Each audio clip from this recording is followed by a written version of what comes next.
Eastern State Penitentiary, Philadelphia, Pennsylvania. The camera pans across the cracked stone walls of Eastern State Penitentiary, looming against a gray Philadelphia sky. A rusted gate hangs from one corner, held together with a padlock. Below it, the foundations are crumbling. Ivy grows through the cracks in the stairs leading up to the entrance. The only sound is the wind whistling through the gaps in the masonry. Narration whispers, built in 1829, these walls once promised reform. Instead, they became tombstones for sanity. The gates creak open. The viewer steps inside. The camera rises slowly, taking in the full extent of the decaying prison yard. Ruined cell blocks stand like the skeletons of a forgotten city, stretching as far as the eye can see. Vines climb over the watchtowers, and a lone tree grows defiantly from the cracked pavement. The narration continues. Here, silence is the only law, and the ghosts of the past linger still.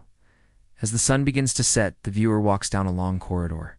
The paint peels from the walls, revealing the dark brick beneath. In the flickering light, the viewer sees the bars on the cell doors. Some are open, some are closed. One cell has its door ripped clean off its hinges. Further down, a shoe lies abandoned on the floor, a solitary figure in an otherwise empty space. The narration murmurs, what secrets lie behind these cold, hard walls? What stories do the cells whisper to those who dare to listen? The viewer stops in front of a cell. The door is open. Inside, a cot sits in the corner, a thin blanket covering its lumpy surface. Above the cot, a shelf holds a Bible and a framed picture of a man in a military uniform. The camera zooms in on the face in the photograph. It's the same man whose shoe lies abandoned further down the corridor. On the cell wall, the year 1863 is carved into the wood paneling. Next to it, almost invisible, is the number 127. The viewer turns away from the cell. Camera follows, lingering on the open door. Suddenly, the blanket on the cot moves. The viewer whirls around. The blanket falls to the floor as a man steps out from under it. He's wearing the same military uniform as the man in the photograph. His face is lined and gaunt. He looks at the viewer with vacant eyes. The narration picks up. They say this place is haunted by the spirits of those who suffered here. Some say they've even seen the ghosts of the guards who patrolled these very halls. The man in uniform takes a step closer. The viewer takes a hesitant step back. The man continues to advance, his eyes never leaving the viewer. He reaches out a hand, his fingers long and skeletal. The viewer recoils. The man stops in front of the cell door. He looks down at the floor. The narration becomes a whisper. Who will be the next to walk these hallowed halls? Who will hear the whispers of the dead? The man in uniform raises his head, his eyes burn with an otherworldly fire. He opens his mouth to speak, but no sound comes out. Instead, he lets out a low growl. The viewer screams and turns to run. The camera shakes violently as the viewer sprints down the corridor, the man in uniform close behind. The narrator's voice echoes, beware those who enter Eastern State, for once inside. There's no escape. The viewer bursts through a set of double doors and into the prison yard. The man in uniform is gaining on him. He reaches the crumbling stone wall and scrambles over it. As he pulls himself up, the camera pans away. The moon is a sliver in the sky. The wind whistles through the ruined buildings, carrying with it the sound of screams and the whisper of footsteps. The next morning, sunlight streams through the bars of the cell windows. The dew is heavy on the grass in the prison yard. A single bird calls out. There is no sign of the man in uniform or the viewer. All that remains is the echo of their screams. So viewers, what did you think of this video? Did you find it creepy enough? If you want to see more videos like this, don't forget to hit the subscribe button. Also, be sure to leave us a comment telling us what you thought of this video, and if you want to see more videos like this, we'd love to hear from you. Thanks for watching. We'll see you next time. So this is what it sounds like when solitary confinement meets the death penalty. A single cell door slams shut in the dark. Light seeps through a tiny skylight high above. The only sound is the dripping of water. It's a sound that never gets old, the dripping of water. Every minute, every hour, every day, the water drips. And I think that was intentional, that the architects of this place thought that the dripping of water would drive us insane. But they were wrong. It was the silence that drove us insane. We weren't allowed to speak a word to each other. We weren't even allowed to speak to the guards. They called this the eye of God, and it was designed to force us to repent. But we had nothing to repent for. We were innocent men. We didn't do anything wrong. And yet, this is how they treated us. The cell was bare except for a bed, a toilet, and a sink. No books, no radio, no TV, not even a pillow. And if you're thinking that's not very humane, just wait, because it gets worse. Much worse. The walls were padded, but not all the way up. There was a small gap near the ceiling, and through that gap I could see the shadow of the guard as he walked past. Sometimes we would play a game and try to guess which guard it was that was walking by, but we never got it right. Not one time. There was no clock, so we had no idea what time it was, and after a while, it didn't matter anymore. Time became meaningless. One day was just like the next. 1 hour was just the same as the next hour. One blink was just the same as the next blink. Everything was the same. And then there was the food. They slid the food under the door in a metal tray. I remember the food. It was mush. And I can still taste it in my mouth, the cold, bland mush. It didn't matter what they gave me. It all tasted the same. And I suppose that's why they didn't care what they gave me. Now, at night, the temperature would drop. It would get really cold, and the only blanket I had wasn't much of an insulator. So I spent most nights hugging myself to keep warm. That was the quiet part of the night. Then there was the screaming. Some men couldn't take it anymore. They would start screaming and thrashing around their cells, beating their heads against the wall. And the guards, they would just stand outside the cells and watch. And I remember thinking to myself, if they want to hear a scream, that's exactly what they'll get. But some men, they just sat in the corner and stared at the wall. They went completely numb. I remember one man. His name was Private Johnson. He was in the cell across from me. And one day I heard him scratching his fingernails against the wall. Now, it wasn't a loud sound, but it was a rhythmic scratching sound. And I remember thinking to myself, I haven't moved a muscle for weeks now. I wonder what it's like to scratch my fingernails against the wall. But the thing was, I didn't know if I could still move like that. I didn't know if my body could still do that. You see, when you spend weeks in solitary confinement, your body starts to shut down. You don't move, you don't talk, you don't think. You become a mindless vegetable. So I started to do it slowly. I scratched my fingernails against the wall. At first it was a soft, scratching sound, but then it got louder and louder until it was this rhythmic scratching sound, just like Private Johnson. I did that every day for weeks, months maybe, I don't know. I lost track of time, but then the guards came in and they took me out of my cell and they threw me in a padded room. And I remember thinking to myself, well, this is it. This is where it ends. This is where they break you. But they didn't break me. Solitary confinement doesn't break you. It just leaves scars both mentally and physically. And those scars, they never go away. Yeah, that's what it sounds like when solitary confinement meets the death penalty. Silence. Nothing else matters when solitary confinement meets the death penalty. The silence, it's deafening.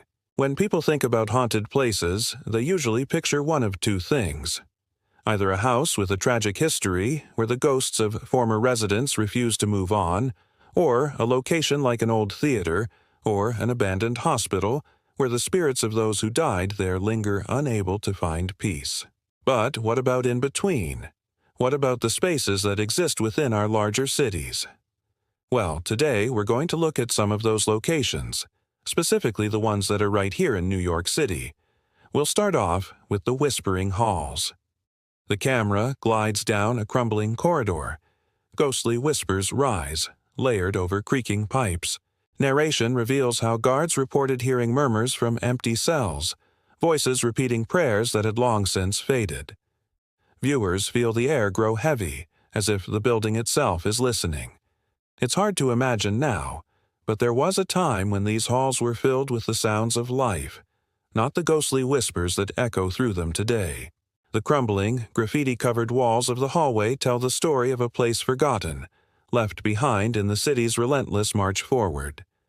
It's easy to get lost in the disarray, to feel claustrophobic as the camera lingers on every cracked step, water-stained ceiling, and rusted fire escape. But it's also hard not to be mesmerized by the space, to see how even in ruin there's a kind of beauty, a kind of poetry to the decay. As the camera descends further into the bowels of the building, the whispers become more intense, overlapping and building upon each other. It feels like we're intruding on something sacred, like the spirits of the building's former occupants don't want us here. But then, just as suddenly as they began, the whispers fade away, leaving only the sound of our own footsteps in the cavernous space. Our next stop takes us to the infamous 5 Points, one of the most densely populated areas in all of New York City. Here, amidst the towering skyscrapers and bustling crowds, there's a hidden gem, a small park tucked away on Worth Street, known simply as the 5 Points. But don't let its size fool you. This park is packed with more history than you can shake a stick at. The narration tells us about the neighborhood's rough past, how it was once home to over 2,000 people per acre, how it was the epicenter of the city's criminal underworld. We hear about the gangs that roamed the streets, the drugs that were dealt, and the murders that went unsolved. But we also hear about the ordinary people who lived here, the shopkeepers and families trying to make an honest living in the only way they knew how. As the camera pans across the park, we see the remnants of a bygone era, the old buildings and homes that somehow survived the neighborhood's violent history. There's a sense of danger in the air, a feeling that at any moment the past could come crashing into the present. But there's also a kind of beauty to be found in the decay, a reminder of a time when New York City was a much different place. At the end of the day, though, it's hard not to be moved by the stories of the people who lived and died in this neighborhood, by the resilience of the community that somehow managed to survive the odds. Next, we visit the catacombs of the city. While most people know about the famous catacombs of Paris, few are aware that there's a similar place right here in New York City. Located beneath the streets of Manhattan, these underground tunnels are a labyrinth of bone, a subterranean city where over 1 million people have died. The narration tells us about the history of the catacombs, how they were used to dispose of the city's dead during the 19th century, how the bones of the dead were dug up and moved from overcrowded cemeteries to make way for new development. We learn about the conditions in the catacombs, how the dead were stacked on top of each other, how disease and vermin were rampant. But we also hear about the people whose remains are here, the immigrants who came to the city looking for a better life, the criminals who died in the city's jails, the victims of disease and poverty. As the camera moves through the catacombs, we see the countless bones and skulls that are stacked up against the walls, the floors, and the ceilings. There's a sense of sadness and despair that permeates the space, a feeling that the dead have been forgotten and left in darkness. But there's also a kind of beauty to be found in the decay, a reminder of the fragility of life and the inevitability of death. Thanks for watching. See you next time. The clanging of the cell block chains echoed through the prison yard, each reverberating clang like a death knell. The sound grew louder, more frantic until it abruptly ceased. Silence descended, heavy and oppressive, broken only by the distant scream of a crow. Then a new sound arose, a rhythmic scraping like fingernails on a chalkboard, driving me to the edge of my seat. It was the sound of agony, of flesh being torn, of bones being ground into dust. My gaze, though, was fixed on the iron bars of cell block 13. In that place they stripped you, shackled you to the wall, left you in pitch black for weeks. No water, no food, just the stench of decay and the chorus of the forgotten. Some lost their minds in there. Others died, their souls trapped within the cold, hard walls. I shuffled closer to the bars, peering into the darkness. A faint scratching sound emerged from within, a desperate plea for release. Suddenly, a hulking figure emerged from the shadows, dragging himself closer. My breath hitched in my throat as he drew nearer, his face obscured by the gloom. "You shouldn't be here," a voice rasped from the shadows. Startled, I whirled around to find a wiry inmate with eyes that glistened like chips of ice. "You heard the warden. This place is off limits." I couldn't help myself, I whispered, my gaze drawn back to the figure emerging from the darkness. He was closer now, his form taking shape in the dim light. His skin was stretched taut over his bones, his eyes hollow pits of despair. "You see him?" the wiry inmate pressed, his voice a low growl. "What does he look like? What did they do to him?" I shook my head, tears stinging my eyes. The sight of the emaciated prisoner triggered a torrent of memories. The lifeless eyes staring blankly into the abyss, the skeletal fingers clawing at the bars, the tattered remnants of a man's sanity. I looked away, unable to bear the image any longer. "He was in there for 28 days, the wiry inmate continued, his voice dropping to a near whisper. 28 days of torment. They say the screams echo in your dreams long after you've left that place. I should know. I spent 10 years in that hellhole myself." As if summoned by his words, the prisoner stumbled out of the shadows and stood before us, his emaciated frame a testament to the horrors endured. His eyes, vacant and staring, seemed to hold a universe of pain. "What's his story?" I asked, my voice trembling. The wiry inmate hesitated, his gaze flickering between the prisoner and me. "They never told us why he was locked up. All we knew was that he wouldn't shut up. He kept screaming, kept begging for mercy. But after a while, even his screams turned into whispers. Then, silence." The prisoner took a step forward, his shackles dragging with a mournful sound. "Don't go near him," the wiry inmate warned, stepping in front of me. "He's not right, not anymore. He'll hurt you." But my morbid curiosity got the better of me. Ignoring the inmate's warning, I reached out to touch the cold, hard bars that confined the prisoner. As my fingertips made contact, a low growl rumbled in his chest. "Stay away from me," he rasped, his voice like sandpaper on bone. His eyes, though, held a glimmer of recognition, a spark of humanity in the vast emptiness. "Why are you here?" I asked, my voice echoing in the vast space. "What did you do?" He didn't answer, but stared at me with a haunting intensity that sent shivers down my spine. The silence stretched, thick and heavy, until the sound of footsteps broke the tension. "Get away from that cell," a gruff voice boomed. Startled, I pulled my hand away and stumbled back as the wiry inmate shoved me toward the exit. "You don't want to know what's in there," he hissed. "It's not human. It's something they created, something they made so we can suffer." As I hurried away, I cast one last glance over my shoulder. The prisoner stood motionless, a grim specter in the gloom. His eyes, though, seemed to follow me, their haunting gaze a final warning. Whatever horrors lurked in the depths of Cell Block 13, they had a way of reaching out and touching your soul even from beyond the grave. Al Capone, the notorious mob boss who once ruled the Chicago underworld with an iron fist, is long dead. Well, maybe he is. Some say the ghost of Al Capone still haunts the halls of the infamous Stateville Correctional Center in Illinois. It's me. Welcome to this channel. And today we are exploring whether Al Capone's ghost still resides at Stateville. It's one of the most haunted prisons in the United States. Inmates claim the spirits of more than 100 men who died at Stateville linger in the cells, including that of Al Capone, who some believe is the most dangerous ghost of them all.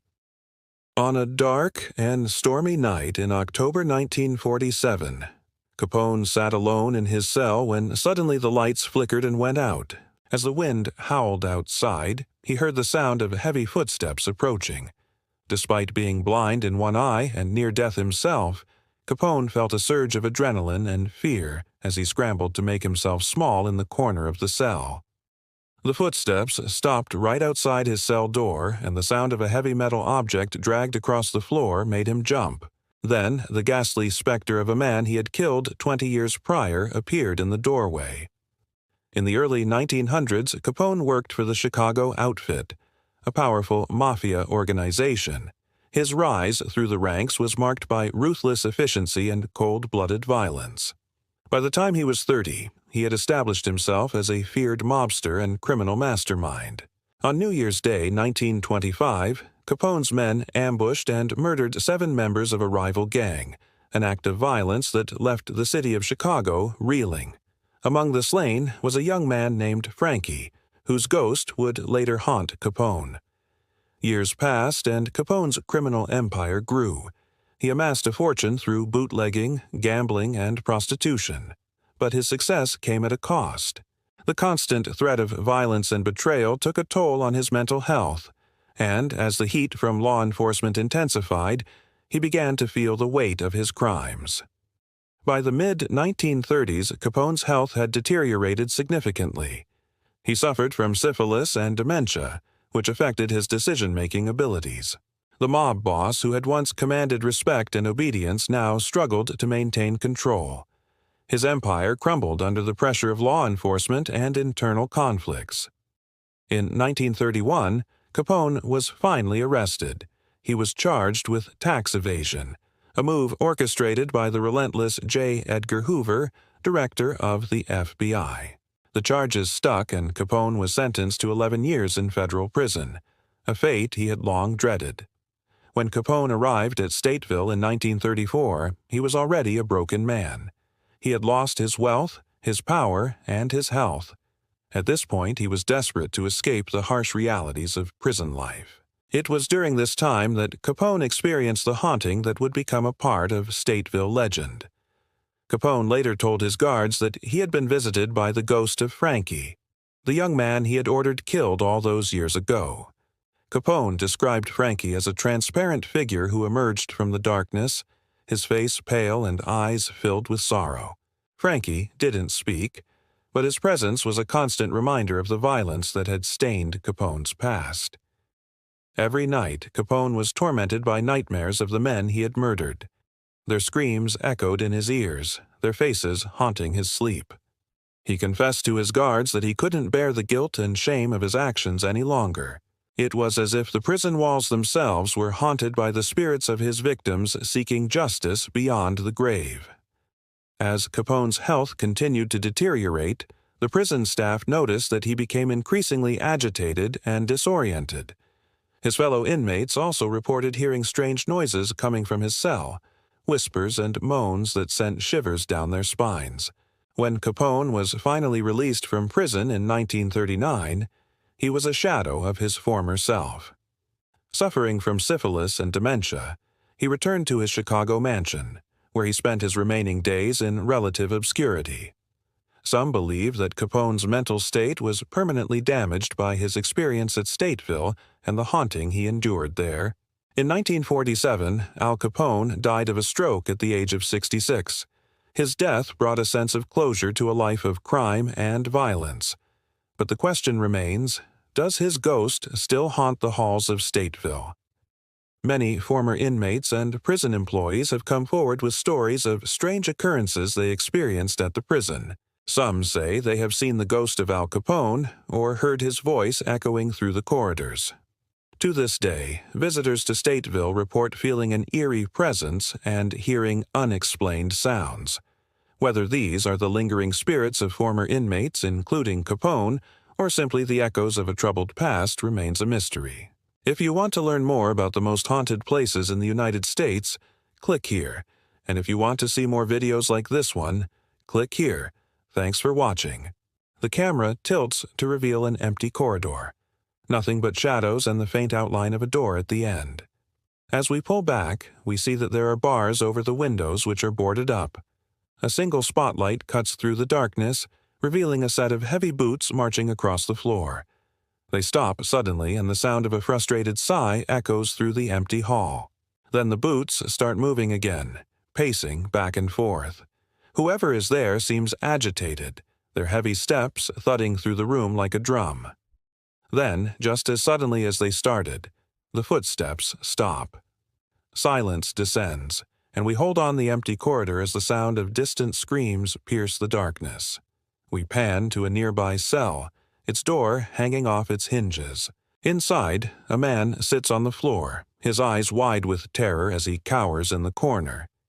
He looks up as if pleading for help, then drops his gaze again as another blood-curdling scream echoes through the halls. As the man cowers further into himself, we see that he is covered in blood. His clothes are torn and matted with dirt and grime. He looks up again, his eyes pleading, and we realize that he is trapped inside the cell with something we can't see. As the screams continue, we cut to black. They say this place is haunted, that even after all these years the spirits of the damned still walk these halls. But I never believed those stories until now. The camera pans across a courtyard overgrown with weeds and vines. In the center, a statue of a man stands tall, his face obscured by the creeping foliage. As we approach, we hear the sound of footsteps. At first it's slow and deliberate, then faster, more panicked. We turn to see a man sprinting away from us, his face pale with terror. He stumbles and falls but quickly gets back to his feet and continues to run. We follow him through the courtyard, around the statue and into a dark tunnel. The sound of his ragged breathing and pounding footsteps growing louder as we approach a set of double doors. With a final burst of speed, he throws the doors open and disappears inside. As we reach the doors, we hear the sound of chains dragging metal moans. We push the doors open slowly and step inside. The air grows colder as we enter, and the sound of dripping water echoes around us. The flickering light of a candle reveals a man dressed in rags kneeling on the floor. He is chained to an altar and his back is towards us. As we watch, the chained man slowly turns his head. His face is emaciated, his eyes hollow and dark. Blood trickles down his forehead and a low growl emanates from his throat. The growl quickly turns into a snarl and the man lunges towards us, his chains dragging on the floor. We stumble back in surprise, knocking the candle over and plunging the room into darkness. As we make a desperate dash for the exit, we hear the sound of chains dragging behind us. The sound of his snarling laughter echoes through the room as we flee for our lives. There are some places where even the bravest of souls dare not tread, where the very walls seem to whisper tales of terror and despair. This place is one of them. As we pan across the courtyard, we see that the ground is littered with bones. Some are old and weathered, others are fresh and still stained with flesh. The statue of the man is now in view, and we see that his face is that of a snarling beast, its vines and weeds obscuring its true form. As we approach the statue, we hear the sound of heavy footsteps. Out of the corner of our eye, we see the shadow of a man in a top hat striding purposefully towards us. He is followed by two others, their faces obscured by the darkness. As the man in the top hat draws closer, we see that he is carrying a lantern. Its light reveals a face that is both familiar and strange, a face that seems to be smiling, yet not quite. The smile doesn't reach its eyes, which seem distant and cold. "I see you found my little gift," says the man.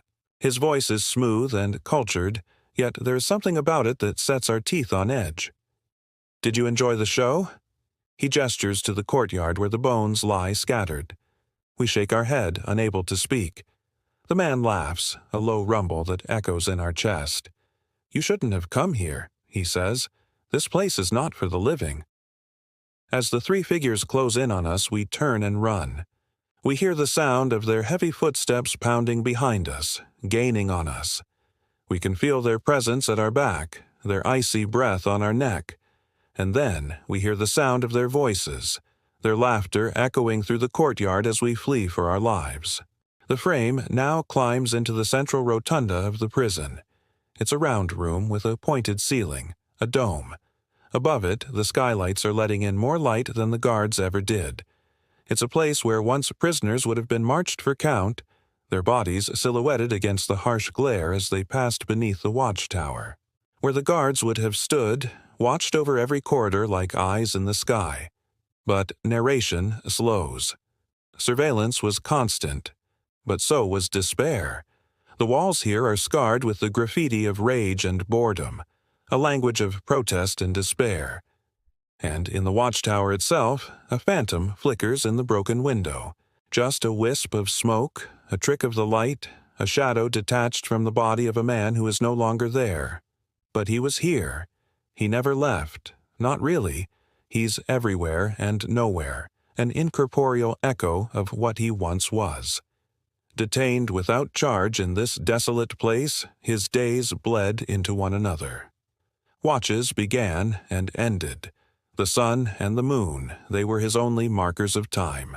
The smell of stale waste and excrement clung to him, seeped into his skin, became part of him. He too became part of the fabric of this place. His anguish resonated through these corridors long after he was gone. There's a name for this place. In the local Aboriginal language, it means place of skulls. That's how we think of this place, as a place of death. But before it was a place of death, it was a place of life. People lived here. They had families, they had friends, they worked jobs, played sports, drank in the local pub. They walked along this very street, just like you and me. And then one day they didn't. One day they were taken away, rounded up by the police, marched out of their homes, and onto this street, where they were forced to watch as their town was burned to the ground. Fire is a purifying force, but it cannot touch this place. All that remains of those people are their names carved into a wall. Names, they're all we have left. What happened here stayed with me. So when I came back to make this film, I brought a friend. I brought someone who could help me understand what I was seeing. Someone who had a connection to this place, to this history. This is Uncle Jack Charles. He is Wiradjuri and Yorta, and he's a historian and a keeper of cultural knowledge. When Uncle Jack came to this place, he felt the sadness, the despair. He saw the broken window, and he knew the story of the last watchman, the story of an old man who died up there, who refused to leave. He told us that story. There was a guard, an old fella, worked right up until he died. See, he was a bit crook. He should have retired years ago, but he loved being a watchman. He liked having all those young fellas down below scurrying around, doing what they were told, scared of doing anything wrong in case he was watching. He reckoned he was the only one that could keep an eye on them, the only one that could be trusted. Didn't matter that he was too old or too sick to do his job properly. He climbed up that tower every day, pulled on his oilskins, sat down at his desk and waited. He watched over the prison, this place of skulls, until one day he just didn't get up. He died in his chair. Now his ghost is stuck there. He can't leave. He's tethered to this place by his regret.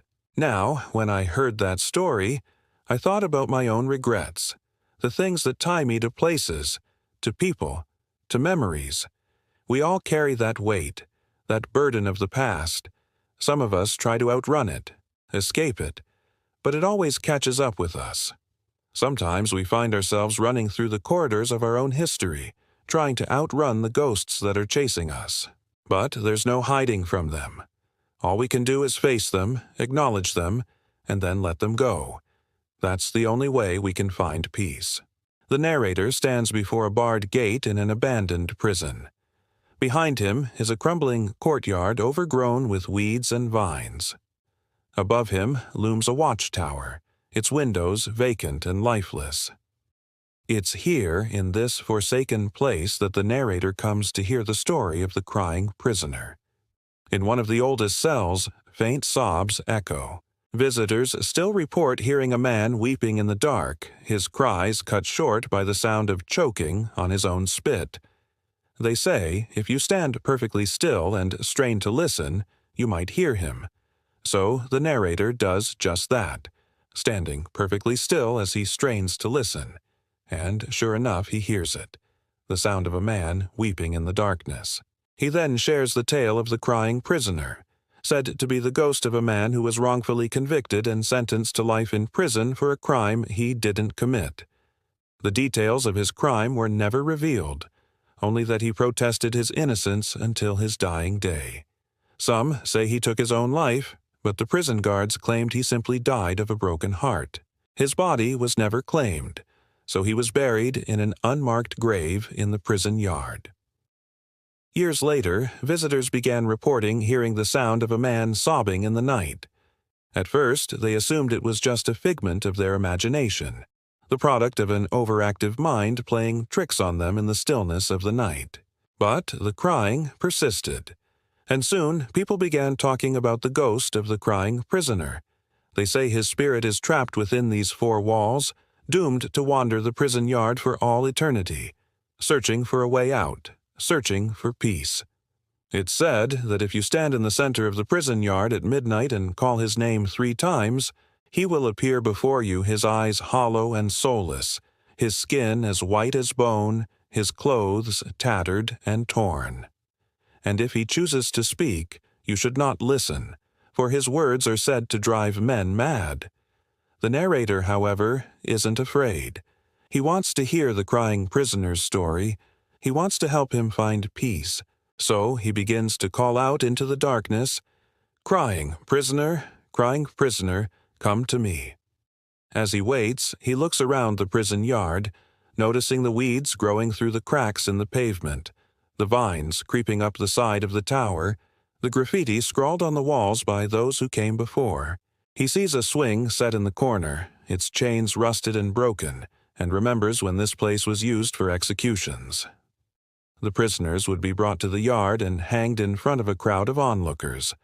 Afterwards, their bodies would be left to swing from the gallows as a warning to others. He shivers, suddenly feeling the weight of all those who suffered and died here. He feels their pain, their anger, their despair, and he knows that the crying prisoner is not the only spirit that haunts these grounds.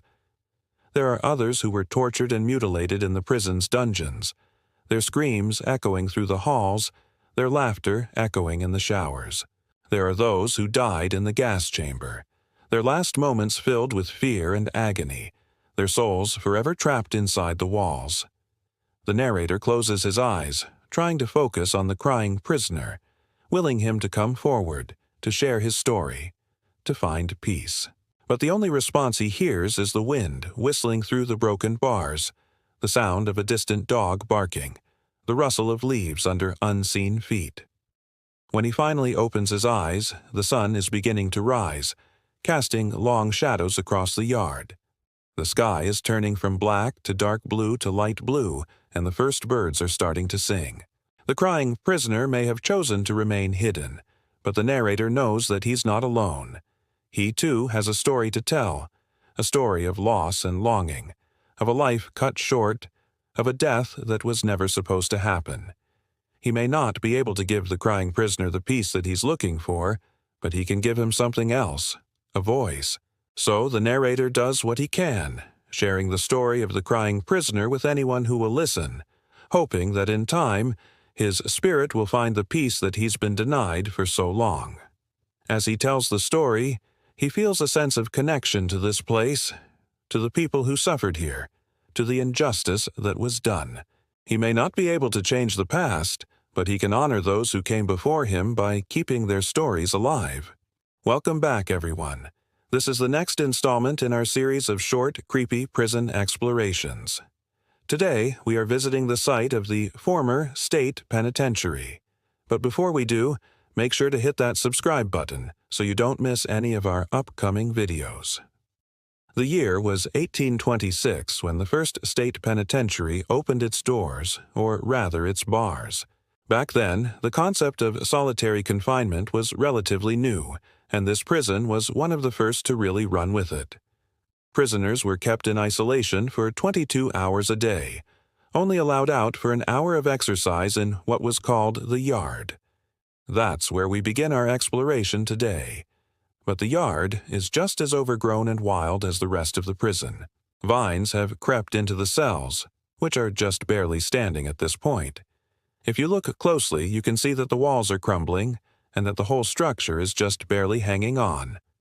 It's amazing that even after all this time, there's still light trying to break through the cracks in the walls. A small sign of hope in what's otherwise a very hopeless situation. As the years went by, more and more prisons began adopting the radial design that we see here. This made it easier to keep an eye on the prisoners and also made it more difficult for them to escape. However, as society's understanding of how to deal with criminals evolved, it became clear that the state penitentiary needed to change with the times. In 1913, the prison began to shut down, but not before one last major renovation. The old cells were ripped out and replaced with newer, more secure cells, but this didn't save the prison. By 1971, the entire facility was abandoned. However, that doesn't mean that it was completely emptied. Some sources say that as many as 400 prisoners were left behind. They were left without any explanation and no way to get in contact with the outside world. They wandered the halls for what seemed like an eternity until one day they simply vanished. No one knows what happened to them, but some say their souls are still trapped within these four walls. The state penitentiary stood empty for over 20 years. During that time, nature began to reclaim the building.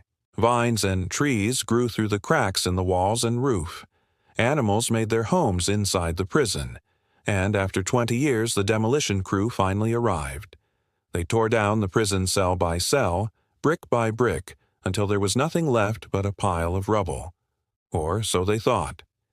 If you look closely at the ground, you can see that there are still some bricks standing. It's as if the prison isn't ready to let go, and perhaps that's because the souls left behind aren't ready to let go either.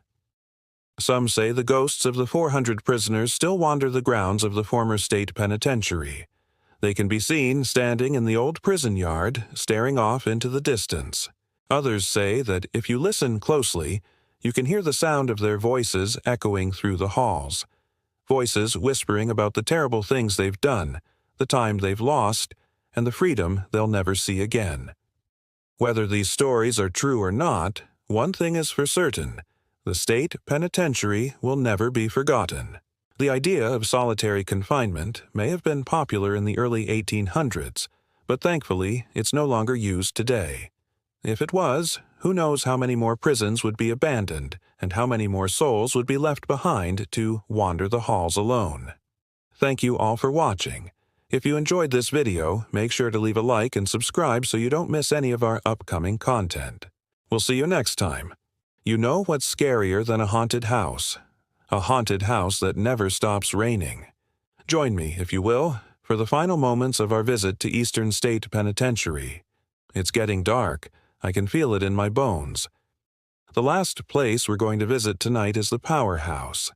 This imposing brick structure looms over us, its arched windows like cold, soulless eyes staring into our very souls. This building once housed the prison's generator and massive steam engine, powering the prison's operations and supplying hot water to each cell.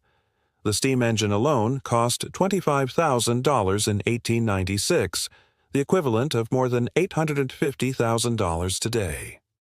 But what I find most interesting about the powerhouse is how its shadow stretches long and distorted across the ground behind it, consuming the last bits of daylight like some kind of dark, hungry beast. I shiver. It feels as though we are being watched, hunted even. But there's no one else out here, only the wind whispering through the trees and the distant sound of thunder. I look up at the fortress-like walls surrounding us. They're 18 feet high, 12.5 feet thick at their base, with only 2 gates offering any way in or out. They were designed not just to keep prisoners inside, but also to keep the outside world at bay. Disease could spread through a community faster than a wildfire, decimating Philadelphia's poor and overcrowded neighborhoods. Eastern State Penitentiary was built to be a modern marvel, a shining beacon of safety and security in an age when yellow fever, tuberculosis, and smallpox ran rampant. In the early years, inmates were quarantined for months in their cells after contracting smallpox, sometimes left to die. Slowly, the prison became a tomb, a mausoleum filled with the ghosts of men who suffered and died alone. Some prisoners were locked up for decades, forgotten by all but the 4 gray walls around them. The sentence for murder could be as much as life in prison, and death by hanging was reserved for those convicted of killing another prisoner. Imagine being sentenced to life in prison, spending 40 or 50 years locked up only to walk out into the world a free man, only to be told your crime was so heinous, your punishment isn't over. You'll spend the rest of your life behind bars. That would be devastating. And it wasn't unusual for prisoners to lose their minds here, pacing their cells day after day, week after week, year after year, until they couldn't remember why they were here or who they are. When you see these pictures of graffiti-covered cells, some etched into the walls with such precision you can still make out the names, others spray-painted in bright colors, some only partially obscured by prison officials trying to cover them up, you have to wonder who these men were, what they thought, how they felt, what they dreamed about. Did they ever make it out of Eastern State Penitentiary alive? Or did they die here in solitary confinement, lost in their own minds, forgotten by the world? What would you do if you were locked up in a small, dark room for weeks, months, years on end? How would you keep track of time? Would you talk to the walls or try to break them down? Would you scream and shout until your voice was hoarse? Or would you sit quietly and contemplate your existence, thinking about all the things you've done in your life, wondering about the loved ones you may never see again? I don't know what I would do. I hope I'd be strong enough to maintain my sanity, to keep myself from going crazy. But then again, I've never been in that situation. I don't think any of us have. As we slowly make our way through the prison, the sky darkens and the wind picks up. Now, the trees seem to be swaying around us, forming a canopy overhead, and the closer we get to the exit, the more I feel as though we are being watched, hunted even. Then, without warning, a loud clap of thunder echoes through the sky. Suddenly, it doesn't seem like the powerhouse or the towering prison walls can keep us safe. I break into a run, racing toward the parking lot, my heart pounding in my chest. Behind me, I hear the unmistakable sound of footsteps on the pavement. Are we being followed? I turn and see a dark, hunched-over figure standing in the shadows. Startled, I scramble back, falling to the ground. "Is someone out there?" I call out, my voice echoing in the darkness. There's no reply, only the wind whispering through the trees. The final shot pulls back from the looming fortress at night. The narrator's voice deepens. Eastern State Penitentiary promised redemption, but gave only despair. And for those still wandering its endless halls, the sentence was never served. Thunder rumbles. The screen fades to black. Thanks for watching. If you enjoyed this video, please subscribe, and be sure to check out the other videos from this channel.